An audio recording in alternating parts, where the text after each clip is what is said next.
As we read the post-exilic text of the Old Testament in the context of the ancient Canaanite religions, we quickly come to understand that the people of Jerusalem were establishing their city as a new version of Ugarit. Like Ugarit, Jerusalem becomes the central city of its region. Its patron deity is the favorite son of El Elyon, the storm god known as Lord, and it is the seat of the divine king who rules with the authority of heaven. Even the mountain outside of Jerusalem was renamed to match that holy Canaanite version of Olympus where the gods of their pantheon sat in assembly to watch over the created world. That mountain, known as Zion, was chosen to be a replacement for the holy mountain Zephon outside of Ugarit.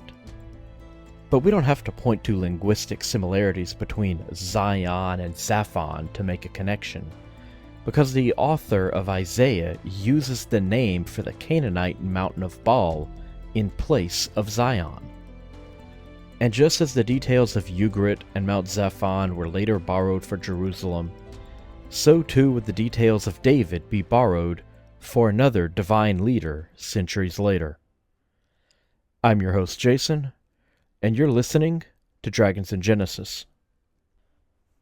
In the last episode, David defeated the rebels of the northern kingdom of Israel and united the north and south for the first time, which doesn't quite add up as they were supposedly united when Joshua first conquered the land after crossing the Jordan.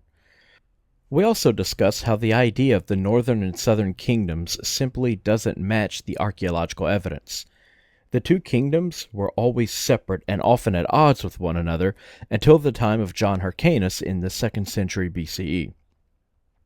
The Ark of Yahweh was brought to Jerusalem, and all of the blind and lame and deformed people were put to death because their impurity offended Yahweh. Finally, Yahweh tells David that he will one day need a temple, but not quite yet. He wishes to wait until the next generation comes to power so one of them can build it. Now that everything in the Promised Land is as it should be, David sits back to relax and rule in peace and prosperity for the remainder of his life. Now, I'm just kidding. He instantly launches an attack against the Philistines, whom he used to serve, and took tribute from them. As soon as his former friends were crushed, he moved on to Moab. There, he arranged all of the captives into 4 lines to be marched back to Israel as slaves. But his cruelty extended a bit further, and he had 2 of those lines of people butchered, killing half of the men, women, and children of the collected slaves.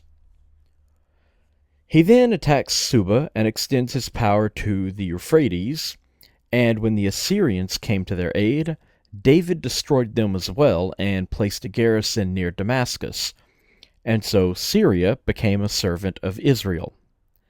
And this little tidbit is not quite true. Now, there was indeed a major conflict between an Assyrian army and Israel, but it went a little something like this. The Assyrians invaded the northern kingdom in 721 BCE and utterly destroyed it. A great many of the Israelites were carted off as slaves, and many of the rest fled south to Judah. Judah, suddenly more powerful than their northern brother for the first time in history, attempted to assert dominance over the refugees and the lands in the north that remained intact. But the invaders weren't done yet. They turned their eye on the southern kingdom and continued the assault, capturing 46 cities in the southern kingdom of Judah. The only city not to fall was Jerusalem, though a prolonged siege certainly took its toll. The exact reason for Jerusalem being spared is still unknown, though sources from both sides of the conflict, writings from the Assyrians, and the Book of 2 Kings, states that a sizable tribute was paid to the Assyrians to avoid annihilation. According to 2 Kings 19, Yahweh then killed 185,000 of the invaders overnight, and this is how they were turned back. Now, we have a few reasons to doubt this divine intervention, most notably the fact that the Assyrian army wasn't destroyed, but continued on its campaign for another 10 years without a notable decrease in size, as it swept across the ancient world, conquering lands and taking slaves as it marched. Also, the neighboring cities of Ekron, Gaza, and Ashdod remained under Assyrian control, even after Yahweh had apparently killed all the Assyrians. The Assyrians erected monuments to their victories and even mentioned that they attacked Jerusalem but didn't conquer it. These monuments date back to just 9 years after the siege ended, and they failed to mention how they were all wiped out by some deity. One likely reason for Israel being spared is a lack of available drinking water in the area. With no nearby rivers, the city can rely on springs, while the besieging army must cart water in from a distance. This kind of becomes a pain in the neck, and eventually they'll just give up. So the events of 2 Samuel 8 read something like wishful thinking and not a historical account. On the topic of Jerusalem paying tribute, chapter 8 also mentions valuable golden bracelets which would be kept in Jerusalem, and these bracelets were later given to the pharaoh Shishak when he invaded. This is a reference to Pharaoh Shoshenq, who, like the Assyrians, invaded the northern kingdom and conquered it, and then continued on south to Jerusalem, but again was paid off by a great tribute from the city, thus sparing the city and its people. So we have a pattern developing here in which most of the land fights the invaders, but when Jerusalem comes under siege, they give away all their valuables and then invent stories of divine intervention to explain why they're still standing. Chapter 8 also states that David's looting of various cities brought in a great deal of brass, which would later be used by Solomon to construct certain items in his temple, including the pillars, furniture, and something called the Brazen Sea. Scholars believe the first temple was designed to mimic the cosmos as the ancient Israelites understood it, with a domed ceiling painted with the sun, moon, and stars, this being representative of the firmament, and a great pool which represented the ocean. This description here of a brazen sea might mean that the pool was lined with brass tiles. When looking at the pool, it would resemble the Mediterranean Sea at sunset.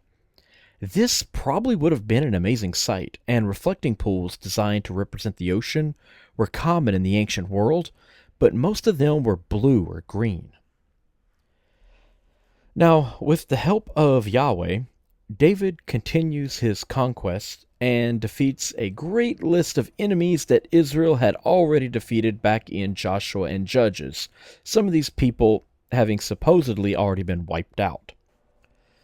Once David has killed everyone that he wants to kill, he settles down and decides to look after the last surviving member of Saul's line, a lame boy named Mephibosheth, meaning from the mouth of Bashtu, a Mesopotamian protection spirit, though some versions have the man's name as the Lord Contends, so we still have characters named for Canaanite and Mesopotamian gods. And this man is lame, so he should have been put to death along with all the others when David made the land pure for Yahweh.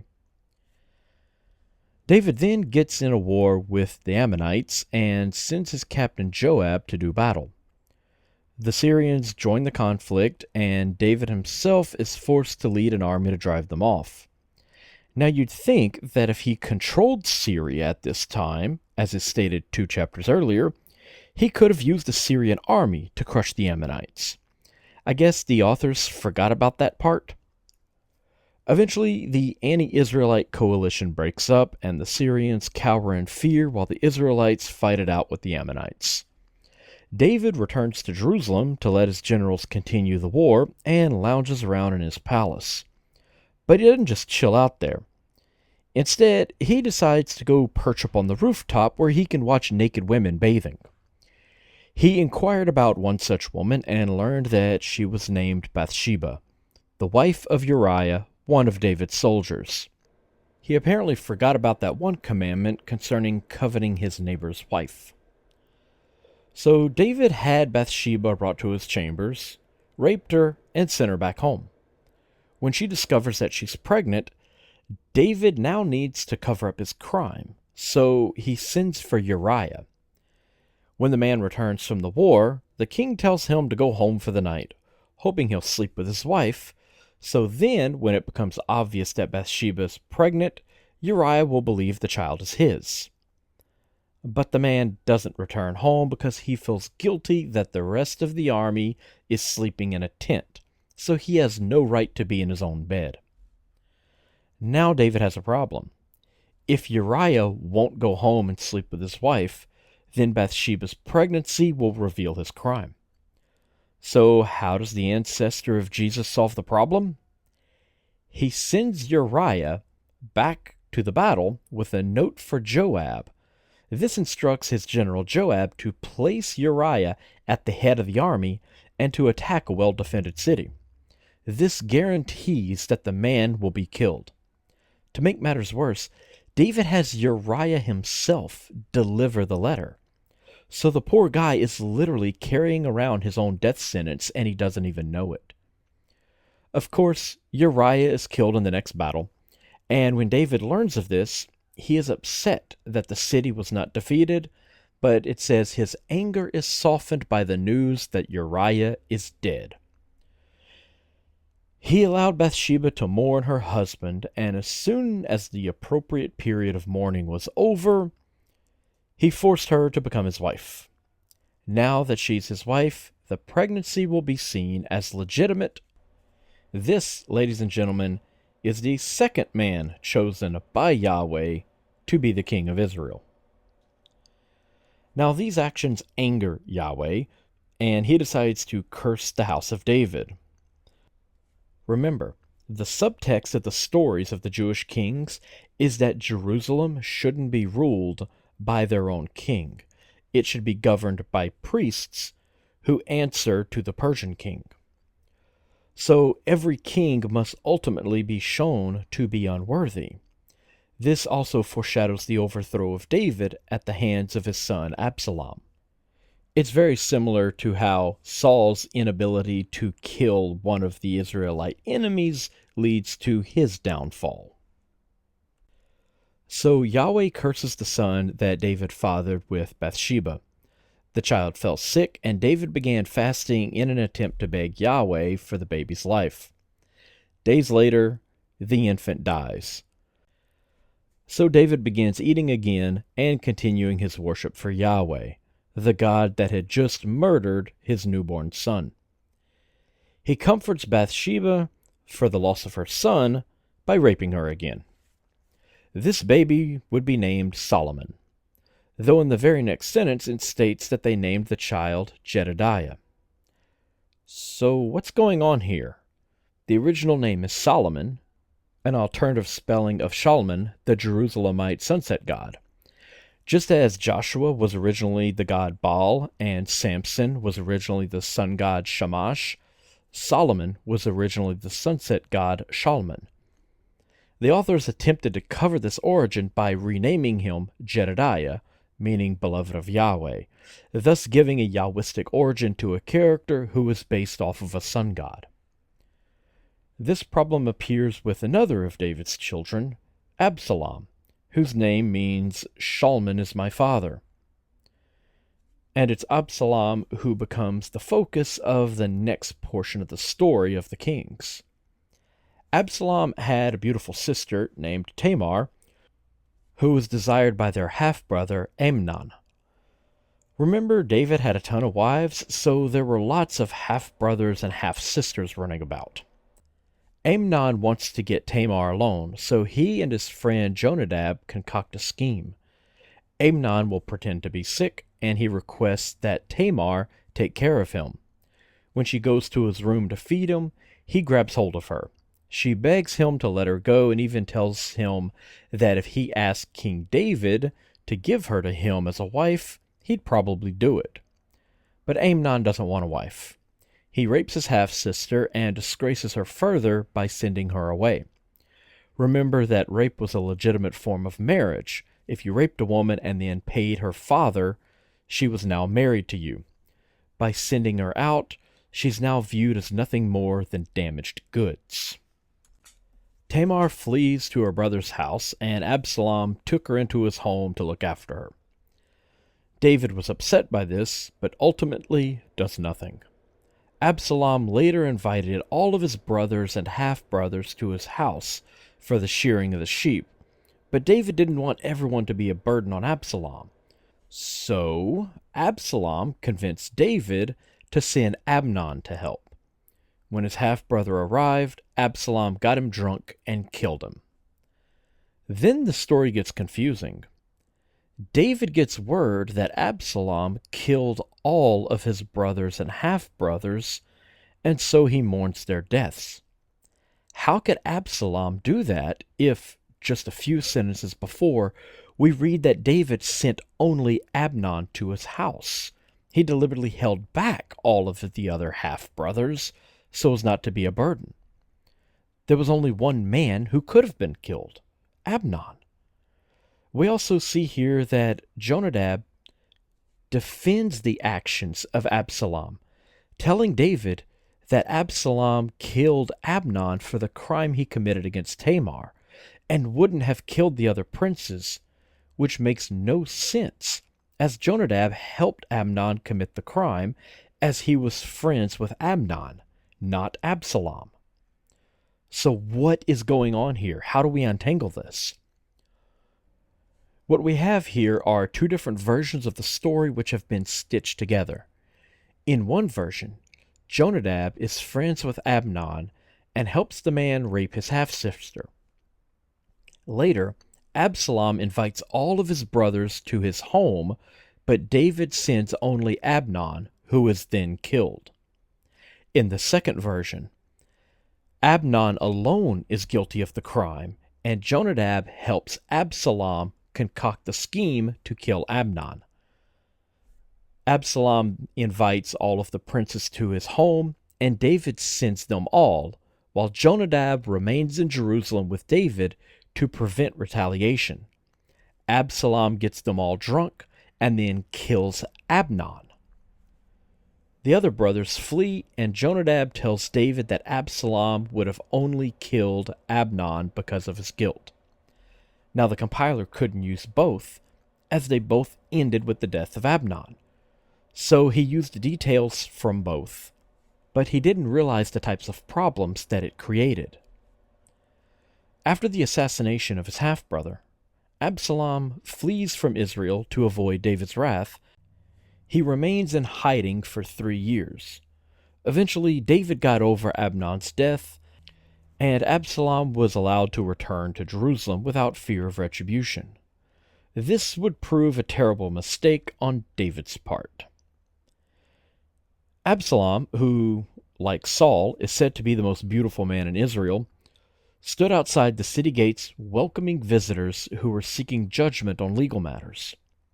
He'd always pretend to side with them and claim that if he were in power, the case would surely be ruled in their favor. All of this sucking up was to gain popularity with the people, but he must not have been very good at it, because it tells us that it took him 40 years to win over the Israelites. Now this may seem odd, one of the princes of Israel hanging around outside the gate like an Iron Age Walmart greeter for 4 decades, but I think I know why the story says he was there for so long. I believe that the detail was inserted to correct a problem that the compiler noticed. Absalom is set to take the throne from David, and does so in this chapter. But the scribe also remembers that earlier in the text, it stated that David ruled for 40 years. Since there hasn't been much going on, this must clearly be early in David's career.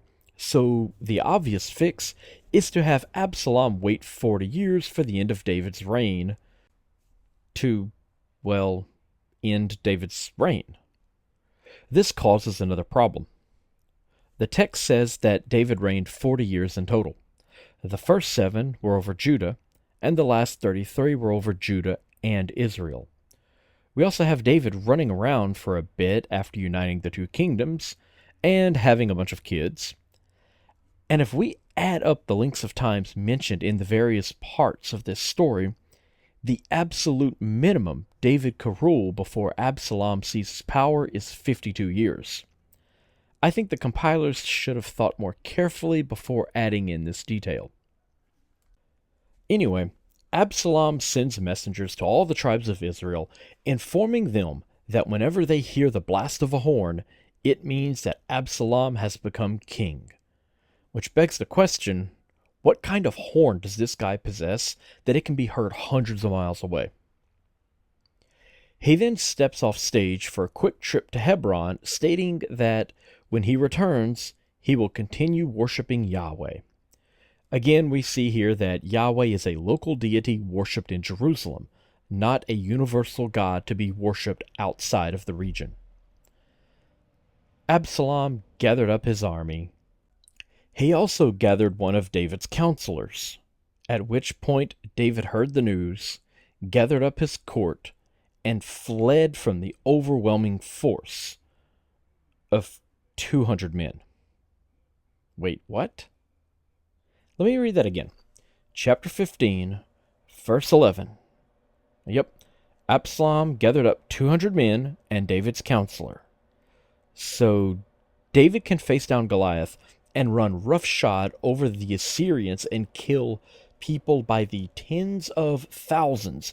But if one of his sons picks up 200 soldiers, all is lost?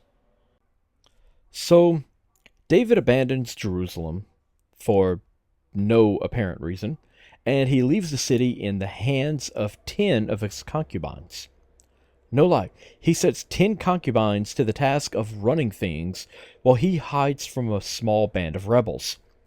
He takes with him all of his people, along with the 600 Gedites he had from the days when he was living amongst the Philistines and Saul was still king. Now this raises another question. Why did he kill all of the blind and lame people who lived in Jerusalem, but then allow Philistines to enter the city? Does Yahweh hate the infirm more than the foreigners? Anyway, David took his overwhelming army and fled at the news that his son had a couple hundred buddies, and he went off to the wilderness. The entire nation wept as David left, showing that he still had the support of the people, so he could have risen an army of a couple 100,000 to crush Absalom, but he couldn't because reasons. It gets even more ridiculous as a group of Levites carries the Ark of the Covenant behind David's army, but then he sends them back to Jerusalem. The entire book of Numbers is all about why the Levites aren't allowed to directly interact with the Ark. Only the Aaronite priests can do so. Yahweh literally murders people for this. So anyway, after much ridiculousness, David ascends the Mount of Olives, weeping as he walks barefoot to the peak, where people would prostrate themselves to God, and there he meets with Hushai, the shrine priest. This is one of those primitive mountain shrines of the old polytheistic religion of ancient Canaan that was supposedly shut down in pretty much all of the earlier books. Yet the one closest to Jerusalem, which literally overlooks Jerusalem, is staffed 24/7 for your convenience.